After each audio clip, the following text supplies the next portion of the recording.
सभासदांचा ऊस चालू हंगामामध्ये सभासदांचा ऊस कारखाना आमच्या हक्काचा नाही कुणाच्या बापाचा, कारखाना आमच्या हक्काचा नाही कुणाच्या बापाचा। बंटी साहेब तुम आगे बढ़ो, हम तुम्हारे साथ हैं। कारखाना बिन राजकारणाच्या दृष्टीनं राजकीय गोष्टी बाजूला ठेवून सभासदांच्या हिताचा कारभार केला जाईल, परंतु दुर्दैवानं सभासदांच्या हिताच्या विरोधातला कारभार चालू आहे। आज ऊसाची उपलब्धता जिल्ह्यामध्ये कमी आहे। एका बाजूला कारखान्याचे दिवस कमी होत चाललेले आहेत, एका बाजूला राजाराम कारखाना नोखेन होत चाललेला आहे। दिवसातल्या अनेकदा तास-तासभर ऊस नाही म्हणून बंद त्या ठिकाणी आहे।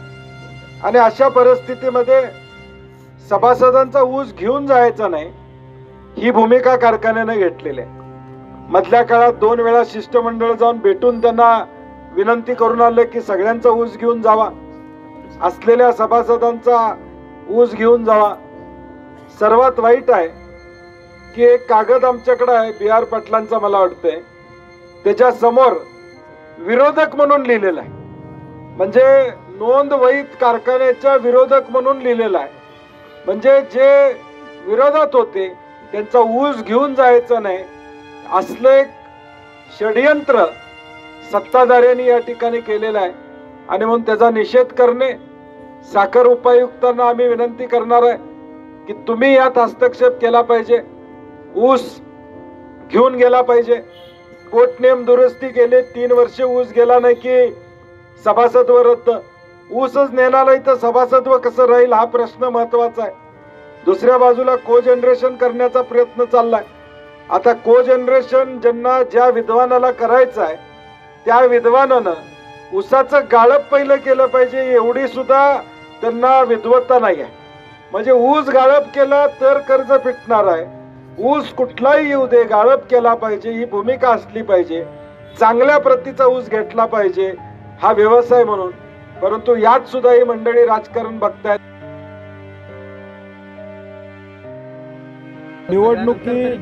निवडणुकीत देखील आपण बघितलं जे सभासद त्यांनी रद्द केले त्याचा निर्णय आमच्या बाजून लागला। ठीक आहे, तो फायदा आम्हाला उद्या हायकोर्टामध्ये आम्ही रीट घातलेलं आहे त्यात होईलच आम्हाला। ही कुठल्याही परिस्थितीत राजाराम कारखान्याची झालेली बेकायदेशीर निवडणूक ही हायकोर्टामधून आम्ही रद्द करून येणार कायदेशीर मार्गाने, कारण की ह्याला कुठलाही बेस नाही। जे सभासद ते कमी झाले, सुप्रीम कोर्टानं त्याचं हिअरिंग घ्यायला सांगितलं, आता ते पुन्हा हिअरिंग झालं, पुन्हा ते कमी केलेत, म्हणजे जी निवडणुकीत मतदान झालं ते बेकायदेशीर आहे हे लक्षात आल्यामुळंच 122 गावाचं कार्यक्षेत्र असताना आता सांगलीत तुम्ही कशासाठी करताय? सांगली जिल्ह्यातली गावं का घेताय? उतला ऊस तुम्ही घेऊन जात नाही, सभासदांना इथल्या साखर मिळत नाही। हे षडयंत्र एवढंच आहे की हा कारखाना खाजगी करायचा। हे पोटनियम बदलण्यापेक्षा मी परवा आव्हान केलं होतं, सरळ कारखान्याचं खाजगीकरण करा आणि तुमच्या नावानं कारखाना करा अशी आम्ही त्यांना सूचना केली होती।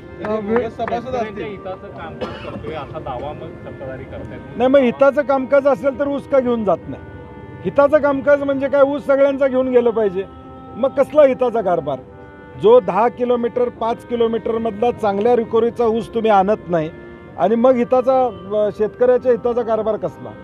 सभासदांच्या माध्यमातून ते जर सत्ता घेत असतील तर तुम्ही प्रशासक आणावी कारखान्यावर अशी काय मागणी? नाही, आम्ही हायकोर्टामध्ये इलेक्शन पिटिशन घातलेलं आहे आणि आम्हाला कोर्टावर विश्वास आहे, कोर्टामध्ये आमच्या बाजूनं निर्णय होईल आम्हाला खात्री आहे। कारण की 2दा 4दा याची चौकशी झाली, पुन्हा चौकशी सुप्रीम कोर्टाने सांगितल्यावर सुद्धा हे सभासद रद्द झालेले आहेत आणि म्हणून आम्हाला खात्री आहे की इलेक्शन पिटिशनमधून ह्या कारखान्याची निवडणूक या ठिकाणी रद्दबदल होईल याची आम्हाला खात्री। आज सहसंचालकांना आम्ही निवेदन दिले, ते पत्र काढतो म्हणलेत, कारण की सहकार कायद्याप्रमाणे सभासदाचा ऊस घेऊन जाणं त्यांच्यावर बंधनकारक आहे आणि 8-10 दिवस आम्ही वेळ देणार आहोत की आमचा ऊस नोंद करणे, घेऊन जाणे या सगळ्या गोष्टी, नाही तर मग कारखान्याच्या गेटवर आम्हाला धडक मारावी लागेल। तुम्ही त्या धडक मारताना सतेज पाटील स्वतः असतील का? नाही, मीच असणार, आज आलो ना। नाही, मी पहिल्यांदा काय करतो की पहिले 2दा शिष्टमंडळ आमचं पाठवून दिलं, काय सुधारणा होत्या का बघितलं, म्हणून आज मी स्वतः आलो की सहसंचालकांच्याकडे मीच सांगितले बाबा मी आज येणार, ह्यातनं काही सुधारणा झाली नाही तर मी स्वतः असणार आज.